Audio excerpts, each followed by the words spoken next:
not just today, but in the days prior to this. As we begin our celebration, I would ask that we take a moment, that we have some silence, and that we reflect on Beth and her life, and that we think of those special moments that we shared.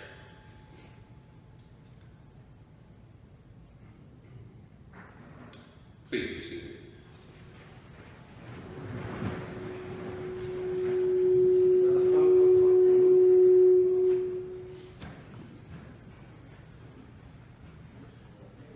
Our first reflection is from Beth's brother, Harvey. He was unable to make it. I am Harvey Butler, Beth's older brother. I am very sorry that Frida and I can't be there with you today, but I would like to share some of my memories of Beth with you. One day when I was 10 years old, my cousin Lil, who lived nearby, invited my brother Bert and me to go to an afternoon movie. Bert would have been about 8 years of age.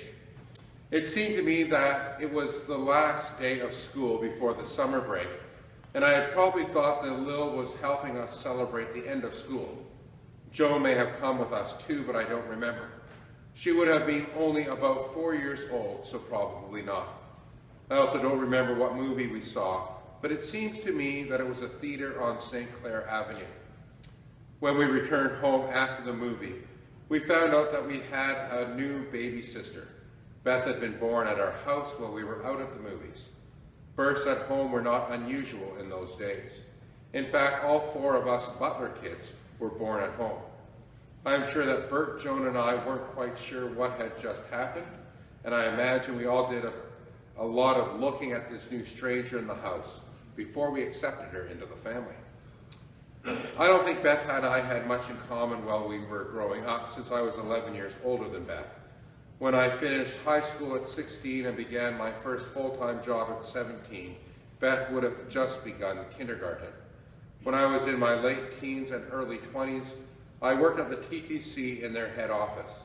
The TTC's head office association had a good group of people running it, and they had a lot of social events. One of the events was a Christmas party for employees and families. Since I was single and had no family of my own, I took Beth, my youngest sister, to the party for a few years. She always enjoyed the parties and the gifts they gave each of the kids. Moving ahead several years, Beth had become a pretty young lady, got married, in a wedding dress that Frida made for her, by the way, and started a family of her own. I don't remember the exact sequence or timing of the events, but sometime after they married, Beth and John bought our mom and dad's house, and Beth moved back into the house she was born in. After a few years after they had bought a new house in Mississauga, Beth became a single parent and had the responsibility of raising her young family pretty much on her own. She got a full-time job to pay the mortgage and other bills.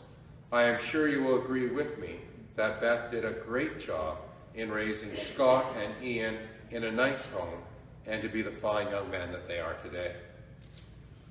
While getting deeply involved with her family's finances, Beth picked up a lot of knowledge about financial products, terms, and strategies. She handled all of our mother's financial affairs when she died, thereby avoiding the use of an expensive lawyer. She also has provided advice to many family members on their investments and other financial concerns.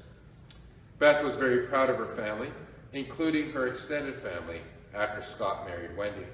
She was an outdoor girl who enjoyed the annual family camping, kayaking, and other trips. As many of you know, she maintained a beautiful garden at her home, although in later years I think she had Herb do most of the digging. She really enjoyed line dancing, and she was a member of the garden club and was involved with the sailing club, but I'll leave it to others closer to the action to make any comments on her activities with these two clubs. Beth was also very interested in genealogy. She has a very complete record of our family history. Recently, our daughter Sue became interested in tracking down some information on her ancestors. After doing much research on her own, she contacted Beth for some help. As a result, Beth and Sue spent many hours on the phone, discussing our ancestors and methods used to dig up information.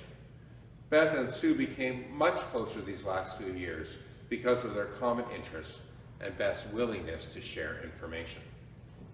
Several years ago, I started to put down some memories from my childhood in writing. I thought our grandchildren may have some interest in learning how us old folks lived when we were young. They don't believe we had to walk 2 miles to school, uphill both ways. I have been expecting this writing to include the other stages of my life up to the current time. I have been working on this project for over 10 years now. No one has seen this paper but me. I was looking forward to completing it so I could share it with the family. One person in particular I was looking for a critique was for Beth. She would have pointed out to me all the errors that are in it, from the date something happened to the wrong name I used for one of my cousins. I will miss that critique. In 1996, I suffered a serious injury that resulted in paraplegia, which is the root reason we are not with you today. In the early days of the injury, while I was still in the hospital and rehab units, it was particularly hard on Frida and our immediate family. I received a lot of nice cards from family and friends wishing me well, and that helped in perking up me and the family. I have pretty well forgotten who most of the cards were from and what the sentiment expressed was, but there is one that I will always remember well and will probably never forget. Beth's card included a note that said she always was proud of her big brother. Well, Beth, I want you to know that I was always proud that you were my little sister. We love you, Harvey. And thank you, Harvey, for sharing that with us from Florida. Our next speaker is Joan Cuff, Beth's sister. Bear with me, this is a first for me. And I think a lot of us are thinking along the same lines, so there might be some repetition in how we were thinking, not knowing it. With the few years age difference between Beth and I was a little too young to remember when she was born. But I do remember Mom pushing her in the baby carriage while I trailed along beside. People would stop and comment on this baby with all the curls and the chubby cheeks, just like a little Cupid doll.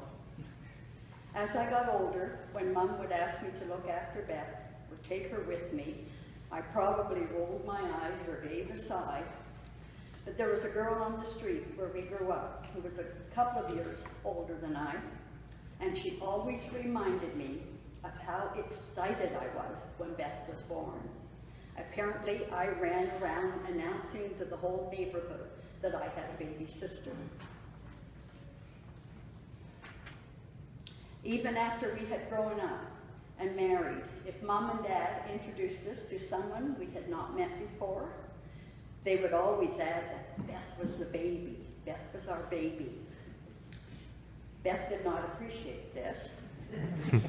And I have noticed over the years, Ian, that to my knowledge, she never referred to you that way. However, as a mother, we always think of our children as our babies, even when they have grown. Beth was 15 when I got married. The summer in 1957, she worked as a waitress at the camp in Jackson's Point. Their room and board was provided with a little cash for spending money. For a wedding gift, she gave us a beautiful hand-painted lace luncheon cloth, which I always cherished. To think that a 15-year-old would save the little money she received to spend on someone else. That was Beth from a young age and continued throughout her life, thinking about others. As most of you know, Beth had a phenomenal memory. I think they called it a photographic memory. The details of places and were etched in her mind. When Beth was about 18, she went with Mom and Dad to Florida.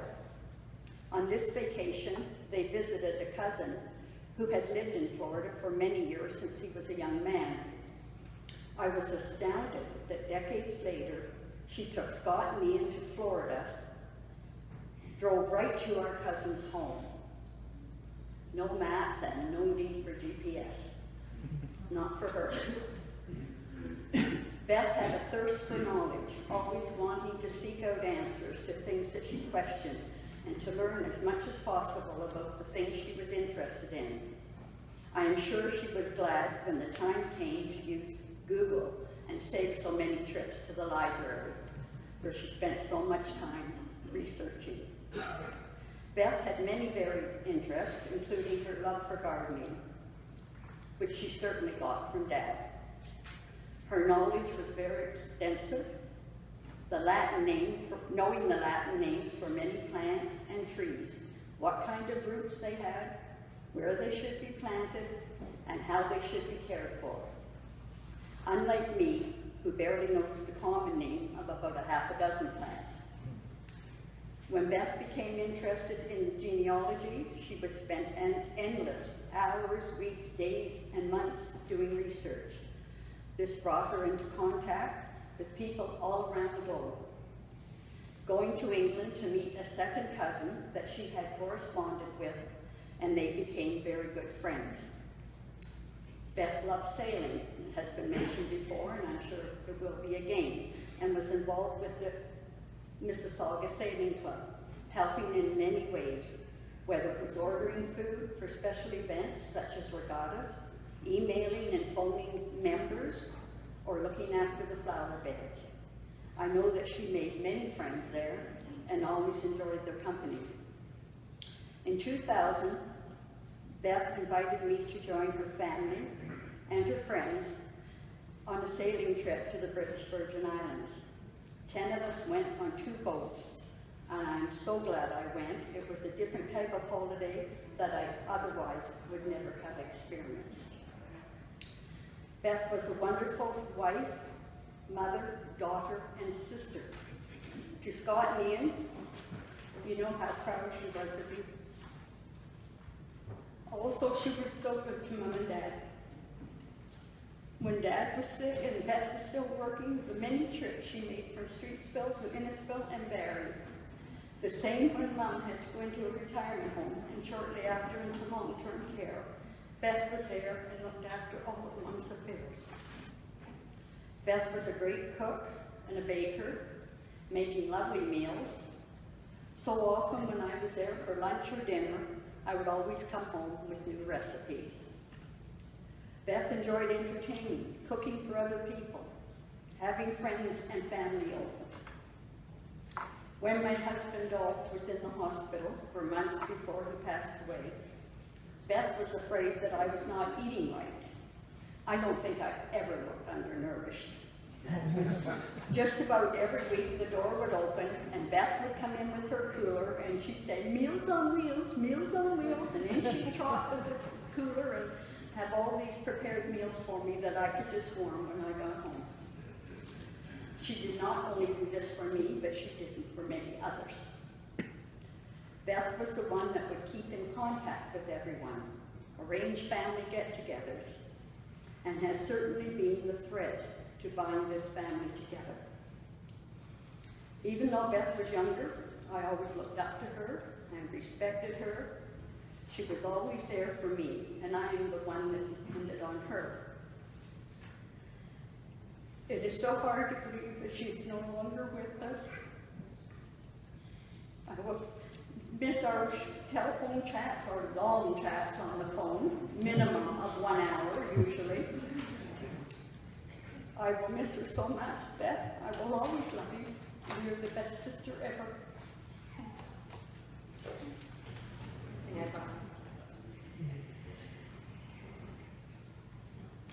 Hi, I just want to tell you a little bit about Beth's love for line dancing. And she really loved line dancing. For Beth, turns and twirls in a dance, the more the better. She loved the challenging dances, they were the best. And in the music, she always loved a good beat, but she was also partial to the slow waltzes. I met Beth well over 10 years ago in a line dancing class in our local community center.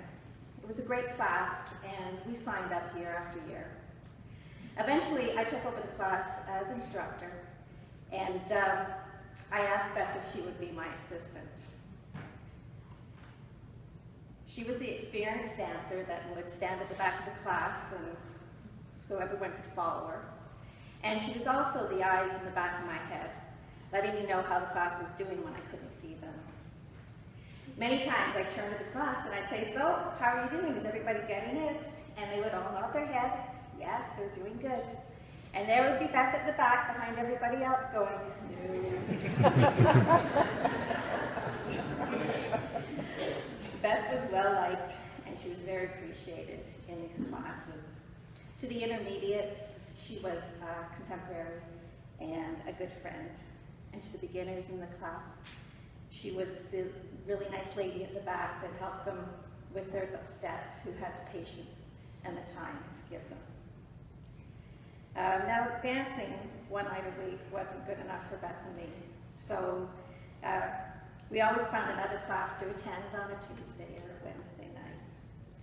And twice a week wasn't good enough for Beth. She had to find another class to go to, so she found a third class. For years, she danced at least 3 times a week. She knew all the dances. She knew all the dancers. For Beth, it wasn't just about dancing. She really enjoyed the social side. She loved to meet new people, and if there was a new dancer that showed up, it wasn't long before Beth was over to say hi and to welcome them. In recent years, we've slowed down a bit and have only danced one night a week at the Nashville North over in Norville. Beth was frustrated with her knee and her back problem, but she still kept going. She danced a little, and then she spent the rest of the time visiting with her fellow dancers. Everyone at line dancing was shocked and saddened when they heard that we'd lost such a wonderful and vibrant woman.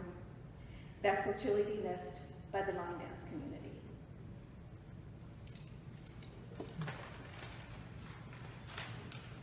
Thank you, Janine. Another community that was a big part of Beth's life was the Mississauga Sailing Club, and on behalf of that community, Dawn and Gallant, the Commodore, so I would say a few words. Or Commander.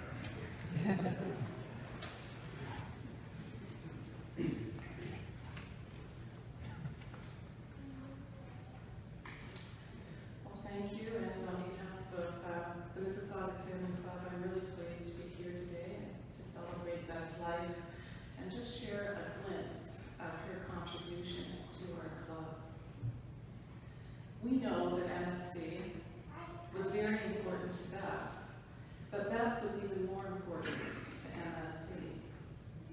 She was a founding member, one of the group that navigated the club onto the land and into the building we now enjoy. And for those of you who have ever dealt with government, that is no mean feat. Beth was also the club's first female Commodore back in 1983. She stepped in again to fill in for her successor, Ken Lewis, when he couldn't complete his term. Beth was also the club's first honorary member.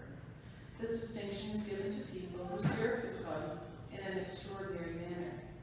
In practical terms, it meant their annual membership fee was waived. No more work hours. But Beth never rested on the laurels awarded by the club.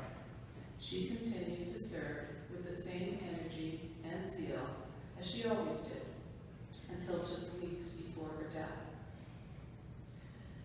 Beth was a loyal and long-term friend to many of our members. She promoted the memory of Mo Fraser long after he passed, keeping in touch with his family and reminding new club members of his role as a founder of MSC. She stood by Commodore Ken Lewis's side until his death, inviting him to the club sail fest after he could no longer sail, so that he could still play a role and see the fruits of his labors.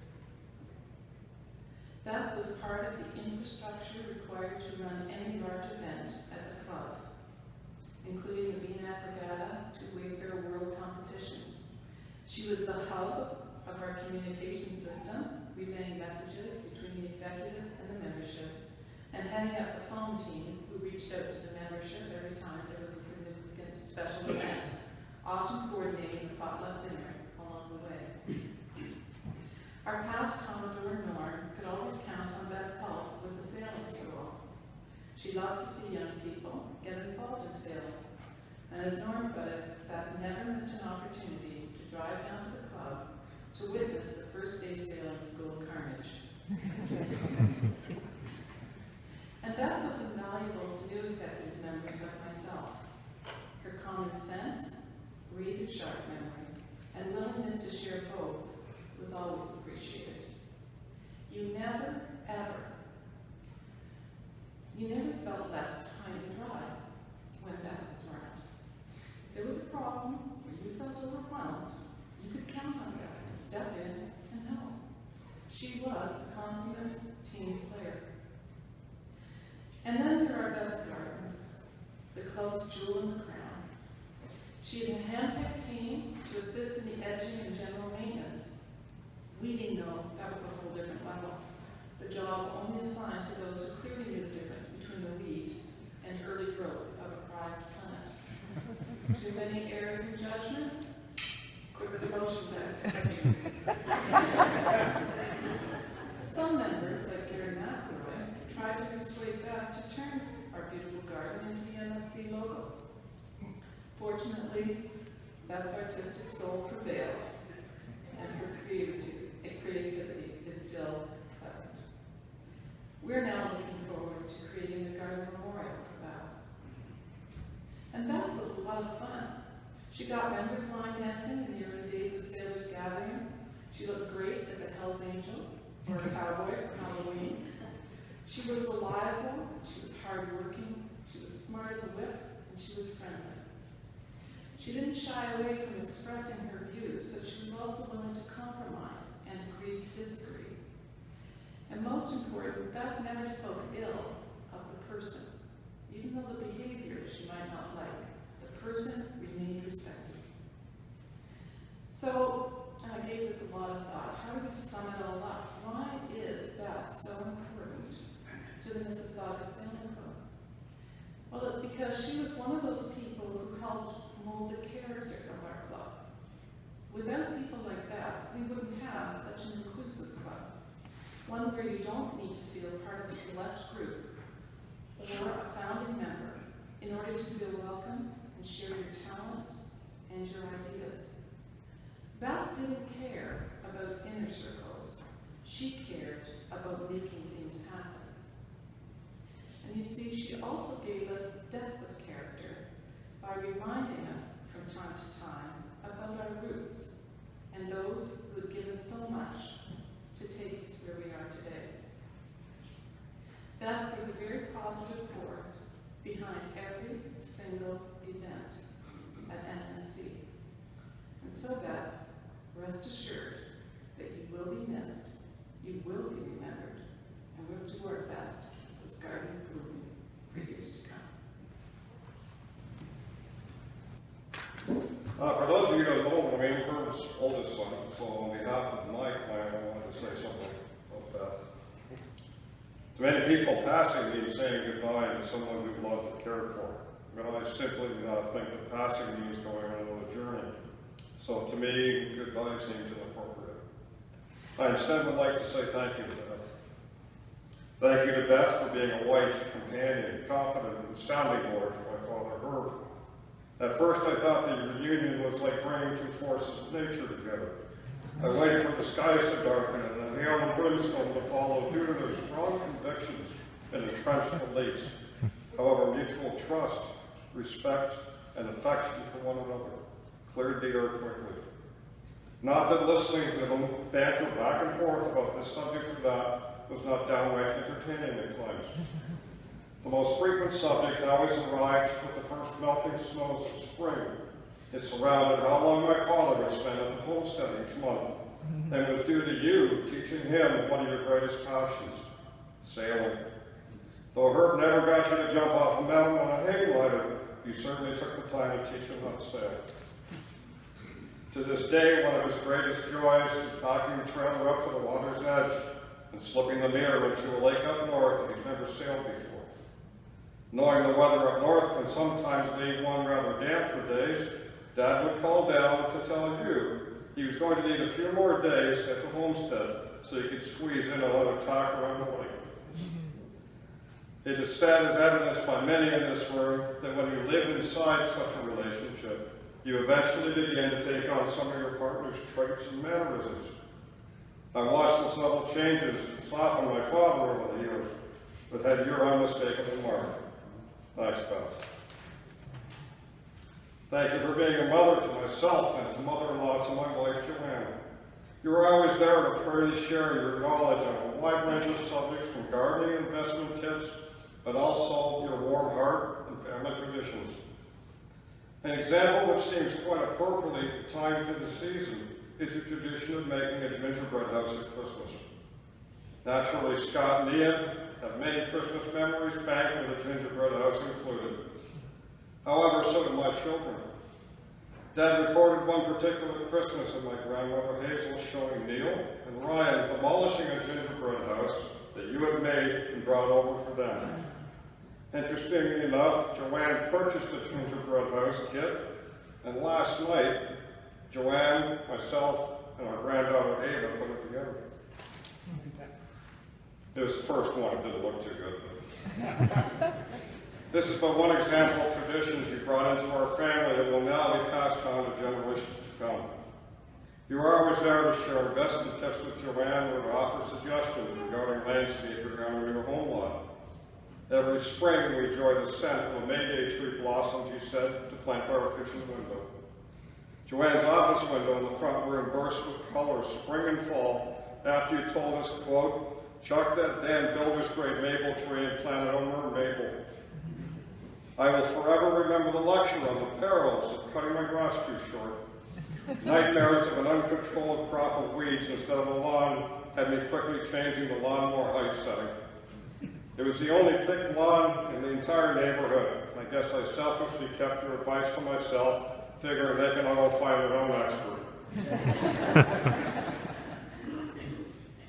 Thank you for being a great grandparent to our children, Ryan, Neil, and Jen. From attending birthdays when they were young to supporting them at wedding showers, baby showers, and other family functions, you were always there. Thank you for being a great grandparent to Ava and Emma. We were so pleased you were able to hold the latest addition to the family mere weeks before our illness overtook you. These are but a few examples of how you shared your life with us, Beth, and forever changed our family. We look around and see your touch everywhere, so you really have not gone anywhere. My family, as well as the people in this room, those that could not attend today, and those that passed before you, are all richer from having known you. Thanks, Beth.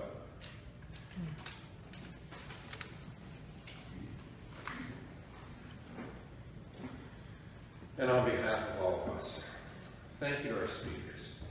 I think we know it's hard to speak at a time like this, and we appreciate that you could share from your heart with us, and that as you shared your stories of Beth, we had a sense of the impact on your life that she had, and that you reminded us to think of our memories as we reflected on the place that she has with us.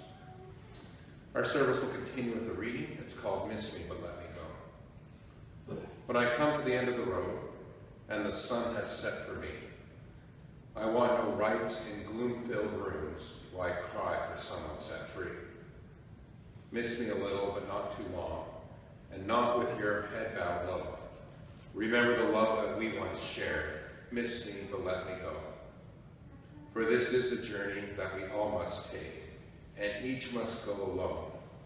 It's all part of the plan, a step on the road to home. When you are lonely and sick at heart, go to the friends we know, and busy your sorrows in doing good. Miss me, but let me go. Today is a time of reflection. We reflect on Beth and her life. We think of the moments that we've shared together, and I think we let our minds wander and we walk down memory lane. And it is good that we reflect, and it's good that we reflect upon such a good woman.